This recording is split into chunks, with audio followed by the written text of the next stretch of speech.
আজিৰ পৰা কিছু বছৰৰ আগত নৱবৰ্ষৰ এই মুহূৰ্তটোত আমাৰ ব্যস্ততাৰ অন্ত নাছিল।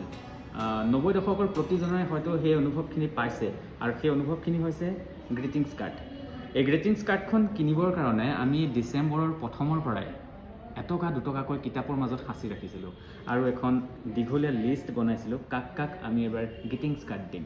আৰু যেতিয়া আমি গ্ৰিটিংছ কাৰ্ড কাৰোবাক দিছিলোঁ তেওঁলোকেও আমাক গ্ৰিটিংছ কাৰ্ড দিছিল আৰু গ্ৰিটিংছ কাৰ্ডৰ জৰিয়তে নৱবৰ্ষৰ শুভেচ্ছা দিছিল।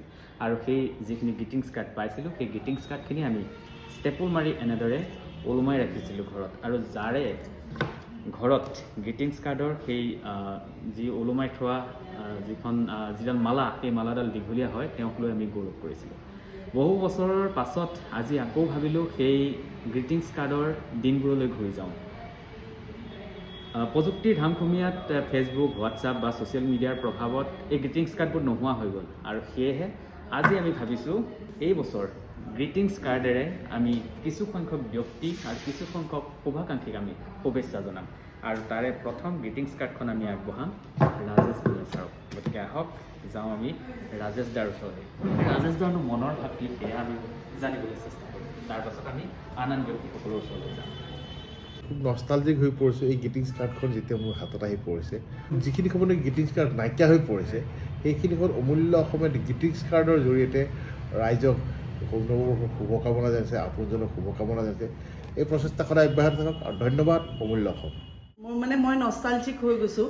হঠাৎ কথা নাই বতৰা নাই দেৱজিৰ পৰাই মোক ওপৰলৈ মাতি এনেকৈ ফুল এপাহৰ সৈতে যে দিছে, মই বহুত মোৰ খুব ভাল লাগিছে আৰু একে অন্তৰৰ পৰা মই দেৱজিতৰো আৰু লগতে অমূল্য অসমৰ উজ্জ্বল ভৱিষ্যত কামনা কৰিছোঁ।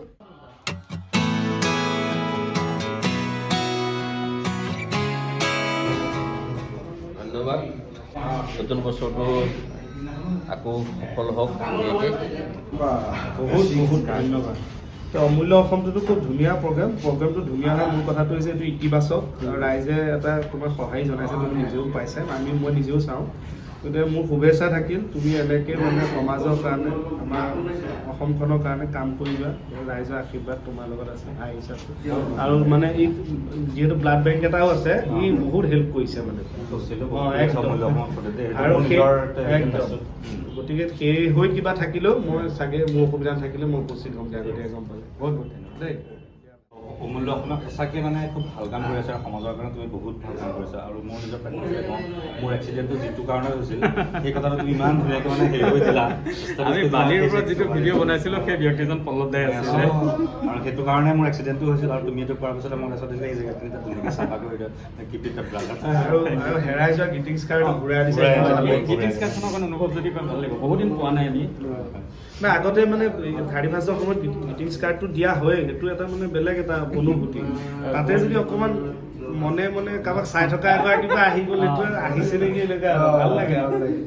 থেংক ইউ ৰাজীৱ, মই এছিষ্টেণ্ট ডাইৰেক্টৰ। মইতো চাই থাকোঁ অমূল্য অসম।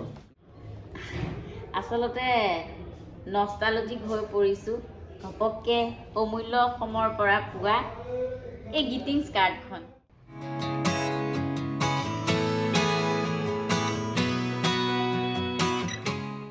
নৱবৰ্ষৰ শুভেচ্ছা জনাবলৈ আহিছোঁ অমূল্য অসমৰ। ধন্যবাদ। তোমালোকৰ নৱবৰ্ষৰ শুভেচ্ছা থাকিল। এটা নতুনত্ব বস্তু, বহুত বছৰৰ মূৰত এই গ্ৰিটিংছ কাৰ্ডখন পালোঁ, সঁচাই ধন্যবাদ। ভায়লিনাকো জনাইছোঁ নৱবৰ্ষৰ বহুত ধন্যবাদ। সৰুতে পাইছিলোঁ আৰু বনাইছিলোঁ নিজৰ হাতেৰে। এতিয়াতো ছ'চিয়েল মিডিয়াৰ যুগ, আমি এইবোৰ বস্তু উপভোগো নকৰোঁ, দেখাও নাপাওঁ। বহুত ধন্যবাদ। থেংক ইউ আপোনালোকৰ থাকিলে বহুত শুভেচ্ছা। ভাল হওক, ভালে থাকক। Thank U. 2022 চনৰ শেষত মোৰ কাৰণে বহুত এটা ডাঙৰ উপহাৰ, যি মই নষ্টালজিত গুচি গ'লোঁ, নষ্টালজিক কৰি পেলালে। Thank you. সঁচাকৈ হেৰাই যোৱা বস্তু এটা পালোঁ নিচিনা লাগিছে। পাইছোঁ ইয়াক, খুব ভাল লাগিছে। একদম সৰুতে পাইছিলোঁ, 90s ল'ৰা ছোৱালীয়ে বুজি পায় এইখিনি।